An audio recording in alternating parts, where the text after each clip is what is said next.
Welcome, focused learners, to This Explainer. Okay, I am absolutely thrilled to unpack today's topic with you because it hits on something almost every single one of us feels, literally every day. We're looking at the chronometric trap, why time poverty hurts health. Now, we're going to explore how that relentless, everyday squeeze of the clock, yeah, it's not just a minor annoyance, and it is definitely not a personal failing on your part. According to our source material, this is a massive structural economic issue that is actively draining our physical vitality and wrecking our health. So, if you've ever felt like you're just running on a treadmill and there aren't enough hours in the day to just breathe, well, you are in exactly the right place. So, let me ask you a really direct question. Why does relaxing feel so incredibly hard?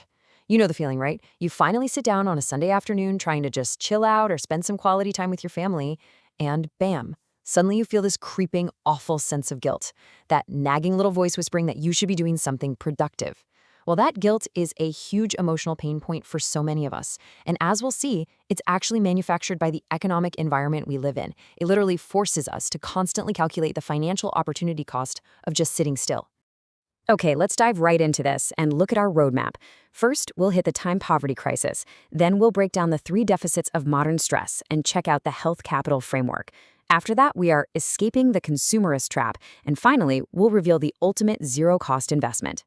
All right, part one, the time poverty crisis. This is all about financial determinism versus human vitality. So this everyday reality of chronic stress we all feel, it doesn't just happen in a vacuum. It brings us to this formal definition.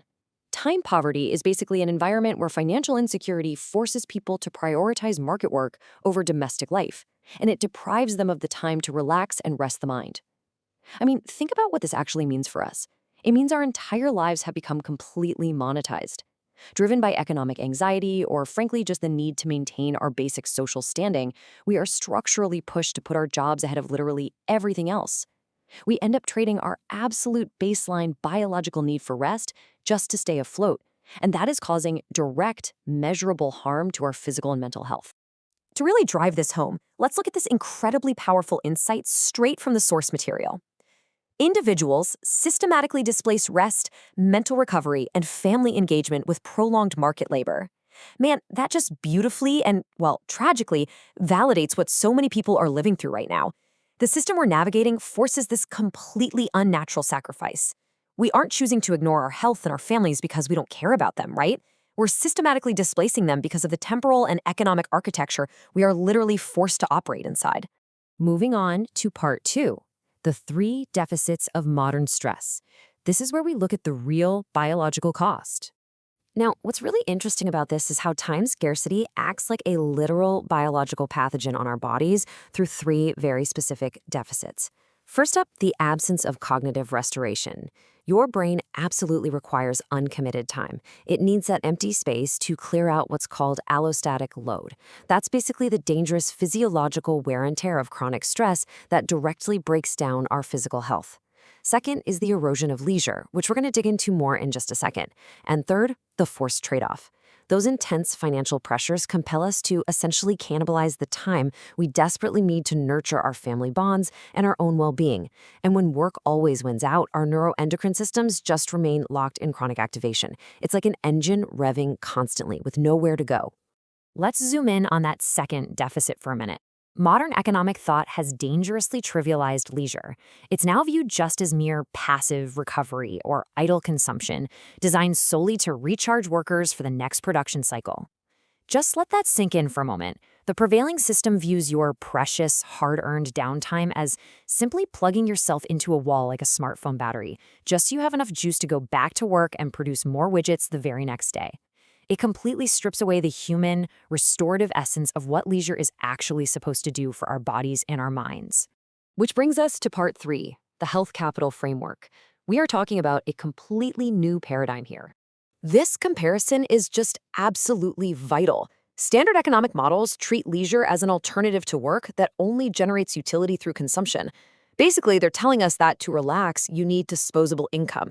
Expensive vacations, commercial entertainment, luxury wellness retreats. It's the whole myth of commercial wellness. But the health capital framework radically departs from this idea. It proves that true leisure doesn't require financial capital at all. Instead, it redefines leisure as relational, costless, and family-centric. It proves that our highest yield health investments are entirely independent of how much money you spend. All right, part 4, escaping the consumerist trap. Let's look at the synergy of affection and rest. Let's move to this and see how this builds a brilliant, rock-solid defense for our biological health. When we spend harmonious, joyful time with our family, we actually get a dual return on investment. Step 1. We satisfy the core biological need for mental relaxation. Step 2, we simultaneously satisfy the psychosocial need for deep relational security. And step 3 is where the absolute magic happens for our health. This synergy actively downregulates our stress hormones, healing the physical damage caused by time poverty, all while building up our social and emotional capital.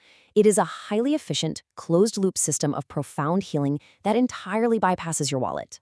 And that leads us perfectly into part 5, the ultimate zero-cost investment, domestic joy.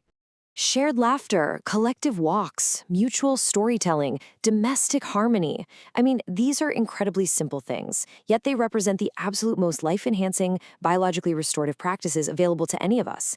And honestly, the best part, they are fundamentally relational and 100% completely free.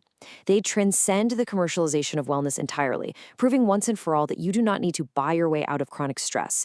You just need to reclaim your time and invest it right back into the people sitting in front of you. So the crucial point is this. Happy family good times represent the highest form of leisure and the single most potent generator of health capital. Reclaiming time from relentless work to invest in your family life restores a natural, desperately needed equilibrium. And listen, this isn't just a fun lifestyle preference. It is a literal biological imperative for your health. Family-centric good times are the ultimate, zero-cost investment in your own well-being. It defies material deprivation and restores the true, authentic purpose of human time. Before we wrap up, I want to leave you with a provocative question to really challenge your daily routine. What is your relentless productivity actually costing you? And how will you invest your time today? Are you going to stay caught in that chronometric trap? Or will you choose the zero-cost investment of domestic joy? The choice of how to generate your health capital is ultimately entirely yours. Thank you so much for joining me for this explainer, and I really hope this empowers you to go out there and reclaim your time. Catch you next time.